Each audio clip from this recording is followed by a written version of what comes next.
एकदम जीरो रहता था, मतलब कुछ भी नहीं आया। दिन भर प्लान दे दिया, 4 लोग 5 लोग सब लोग ना बोल दिए, तो हम निराश हो जाते हैं। लेकिन तभी सर मैडम थे, हौसला देते थे, मैडम ऐसा ही होता है, कोई दिक्कत नहीं, लोग आएंगे धीरे धीरे, ये दुकान है, हमें अपनी दुकान खोलना है, बाकी उनकी मर्जी।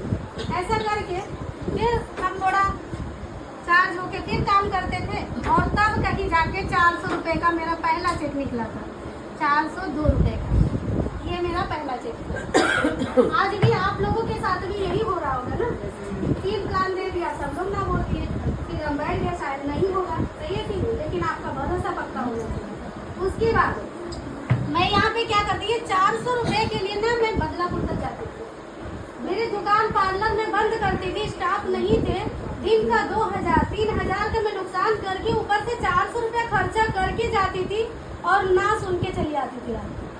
तब ऐसा लगता था मैं क्या कर रही हूँ, मैं कहीं बहकावे में तो नहीं आ रही हूँ, मैं कहीं पागल तो नहीं हो गई कि अच्छा खासा दुकान का इनकम छोड़ के मैं वहाँ जाती हूँ।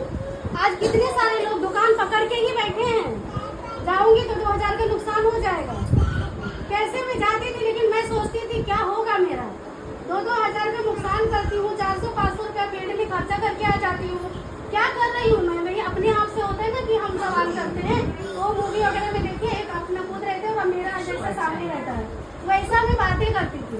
लेकिन जब लॉकडाउन खुल गया था ना, तो ट्रेनिंग मीटिंग चालू हो गया था, तो मैं वहाँ पे जाती थी। तो वहाँ पे जाने के बाद कुछ ऐसे लोगों को देखती थी ना, 1-1 लाख सैलरी का जॉब छोड़ के इसमें काम कर और आज लाखों रुपए कमा रहे। कुछ ऐसे लोगों को देखती थी ना कि कितनी बड़ी बड़ी दुकानें बंद करके इसमें सक्सेस है, तो मुझे थोड़ा सा हौसला होता था कि नहीं मैं सही कर रही हूँ।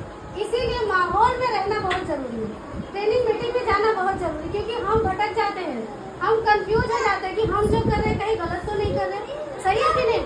कुछ देखोगे तभी तो भरोसा होगा ना। इस तरह से फिर से मैं हौसला अपने अंदर लाती थी और काम करते गए। फिर यहाँ पे इतनी मेहनत हुई और थोड़ा सा इनकम मेरा लगभग बढ़ा 1000 रुपये का। इस तरह से बढ़ा कि नहीं बढ़ा। फिर कुछ लोगों के ना सुने, कुछ लोगों के नखरे सुने, घर की तकलीफें, बाहर की तकलीफें। आज तक मैंने कोई भी मीटिंग मिस नहीं किया है, बहुत ज्यादा कुछ सीरियस हो तो चाहिए, क्योंकि मीटिंग में जाने की वजह से मुझे ये पता चला कि आधा काम तो हम करते हैं और आधा हमारा सिस्टम काम करता है, वो हमें दिखता नहीं है। इसीलिए सिस्टम में रहना बहुत जरूरी है। उसके बाद थोड़ा थोड़ा और आगे बढ़ी। अब ये मेरा चेक 2000-3000 में बदला, ऐसे करते करते और आगे बढ़ी। इतना मेहनत कम हुआ कि नहीं, अब बताइए। यहाँ पे मेहनत कम, इनकम इतना, और आज इस तरह से हो रहा है कि जितना मैं मेहनत कर रही हूँ उतना मेरा इनकम है। यहाँ तो मैं नहीं पहुँच सकती अभी 2,10,000 तक, इसमें अभी समय है, लेकिन आज मेरा जितना मेहनत है उतना मेरा इनकम है, कम से कम 50-60 हज़ार जो भी है,